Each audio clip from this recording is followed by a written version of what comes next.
ಶ್ರೀ ಚಾಮರಾಜೇಂದ್ರ ಪ್ರಾಣಿ ಸಂಗ್ರಹಾಲಯ ಇದು ಮೈಸೂರು. ನಾವು ಮೈಸೂರಿಗೆ ಹೋಗಿದ್ವಿ. ಹಾಯ್ ಹಲೋ ಫ್ರೆಂಡ್, ಎಲ್ಲರೂ ಹೇಗಿದ್ದೀರಾ? ಐ ಹೋಪ್ ಎಲ್ಲರೂ ಚೆನ್ನಾಗಿದ್ದೀರಾ ಅನ್ಕೊಂಡಿದ್ದೀನಿ. ನಾನು ಚೆನ್ನಾಗಿದ್ದೀನಿ. ಏನಪ್ಪ ಅಂತಂದರೆ ನಾವು ಮೈಸೂರಿಗೆ ಬಂದಿದ್ವಲ್ಲ, ಮೈಸೂರಲ್ಲಿ ಮೃಗಾಲಯ ಪ್ರಾಣಿ ಸಂಗ್ರಹಾಲಯಕ್ಕೆ ಬರಬೇಕು ಅಂತ ಅಂದ್ಕೊಂಡ್ವಿ. ನಾವು ಫಸ್ಟ್ ಚಾಮುಂಡಿ ಬೆಟ್ಟಕ್ಕೆ ಹೋಗಿ ಚಾಮುಂಡಿ ಬೆಟ್ಟದಿಂದ ಮತ್ತೆ ಕೆಳಗಡೆ ರಿಟರ್ನ್ ಮೈಸೂರಿಗೆ ಬಂದು ಮೈಸೂರಿಂದ ಮತ್ತೆ ಚಾಮರಾಜೇಂದ್ರ ಮೃಗಾಲಯಕ್ಕೆ ಹೋಗ್ತಾ ಇದ್ದೀವಿ. ಹೋಗೋಕ್ಕಿಂತ ಮುಂಚೆ ನಾನು ನಿಮಗೆ ಒಂದು ಮಾತು ಹೇಳ್ತಾ ಇದ್ದೀನಿ. ಒಳಗಡೆ ಹೋಗೋಕ್ಕಿಂತ ಮುಂಚೆ ಮೃಗಾಲಯಕ್ಕೆ ಬಂದ್ವಲ್ವಾ, ಪ್ರಾಣಿ ಸಂಗ್ರಹಾಲಯಕ್ಕೆ ಆಚೆ ಎಲ್ಲ ನೋಡ್ಕೊಂಡ್ಬಿಟ್ಟು ಎಂಟ್ರೆನ್ಸ್ ಯಾವ ಕಡೆ ಇದೆ, ರೈಟ್ ಸೈಡ್ ಇದೆ. ಬೆಂಗಳೂರಿಂದ ಹೋಗ್ಬೇಕಂದ್ರೆ ರೈಟ್ ಸೈಡ್ ಇದೆ. ಅಲ್ಲಿ ರೈಟ್ ಸೈಡಲ್ಲಿ ಹೋಗಿ ಅಲ್ಲೇ ಪೇ ಮಾಡಬೇಕು. ಒಳಗಡೆ ಹೋಗ್ಬೇಕಂದ್ರೆ ಟಿಕೆಟ್ ತೊಗೋಬೇಕು. ಟಿಕೆಟ್ ತೊಗೊಂಡ್ಬಿಟ್ಟು ನಾವಿನ್ನೇನು ಒಳಗಡೆ ಹೋಗೋಣ ಅಂತ ನೋಡಿ ಹೋಗ್ತಾ ಇದ್ದೀವಿ.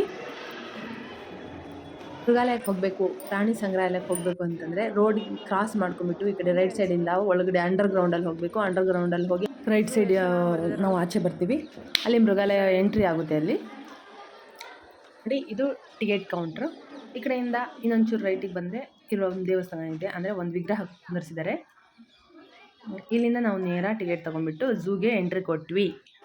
ಈ ವಿಗ್ರಹ ನೋಡ್ಕೊಂಡ್ಬಿಟ್ಟು, ತಾಯಿ ಚಾಮುಂಡೇಶ್ವರಿ ವಿಗ್ರಹ ನೋಡ್ಕೊಂಡ್ಬಿಟ್ಟು ಝೂಗೆ ಎಂಟ್ರಿ ಕೊಡ್ತೀವಿ. ಎಂಟ್ರಿ ಕೊಟ್ಟಿದ ತಕ್ಷಣ ಪಿಕಾಕು ಮತ್ತು ಪ್ಯಾರಟ್, ಅಂದರೆ ಮೀನ್ಸ್ ಗಿಳಿ ಮತ್ತು ನವಿಲು, ಅವೇ ಫಸ್ಟ್ ಬರೋದು. ಅಟ್ರಾಕ್ಷನ್ ಅಂದರೆ ಅವೇ ಅಲ್ವಾ. ಅದರ ಚಿಲಿಪಿಲಿ ಕಲರ್ ಅವ ಕೇಳೋದಕ್ಕೆ ಅಂತೂ ಸಖತ್ತಾಗಿರುತ್ತೆ. ಅಲ್ಲೇ ಫಸ್ಟ್ ಸ್ಟಾರ್ಟಿಂಗ್ ಇರೋದು. ಅಲ್ಲಿಂದ ಮತ್ತೆ ವೈಟ್ ನವಿಲು ಇತ್ತು, ಬಿಳಿ ನವಿಲು, ಅಲ್ಲಿಂದ ಎಲ್ಲ ಪಕ್ಷಿ ಪ್ರಾಣಿಗಳು ಯಾವುದು ಇಲ್ಲ ಅಂತ ಇಲ್ಲ, ಎಲ್ಲಾನು ಇದ್ವು.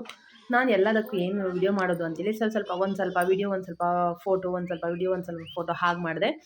ಆದರೆ ಸರೌಂಡಿಂಗ್ ಎಷ್ಟಿದೆ ಅಂತೆ ಗೊತ್ತಾ? 4ರಿಂದ 5 ಕಿಲೋಮೀಟ್ರ್ ಇದೆ ಅಂತೆ. ಇಲ್ಲಿ ಗೋರಿಲ್ಲ ಮಾತ್ರ ಒಳ್ಳೆ ಫೋಸ್ ಕೊಡ್ತು, ಬಂತು, ನೋಡಿಕೊಂಡು ಪಕ್ಕದಲ್ಲಿ ಹೋಗಿ ಕುತ್ಕೊಂಡ್ಬಿಡ್ತು.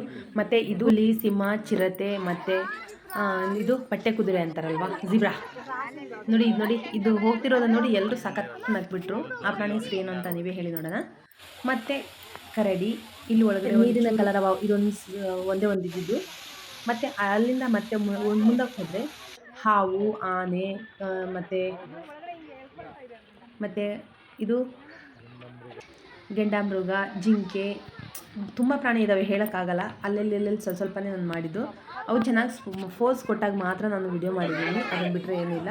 ಮತ್ತು ಹಾವು ತುಂಬ ಇದ್ದಾವೆ. ಹಾವು ಅಂತೂ ನೋಡೋಕ್ಕಾಗ್ತಿಲ್ಲ, ಭಯ ಆಗೋಯ್ತು. ಇದು ಮಾತ್ರ ಯಾವುದು ಮಿರರ್ ಮೇಲೆ ಬರ್ತಾ ಇತ್ತು, ಅದನ್ನು ಮಾತ್ರ ವಿಡಿಯೋ ಮಾಡಿದ್ವಿ. ಪ್ರಾಣಿ ಪಕ್ಷಿಗಳಿದ್ವು. ಹಾಗಾಗಿ ಈ ವಿಡಿಯೋ ನಿಮಗೆ ಇಷ್ಟ ಆಗಿದ್ದರೆ ಲೈಕ್ ಮಾಡಿ, ಶೇರ್ ಮಾಡಿ, ಕಮೆಂಟ್ ಮಾಡಿ.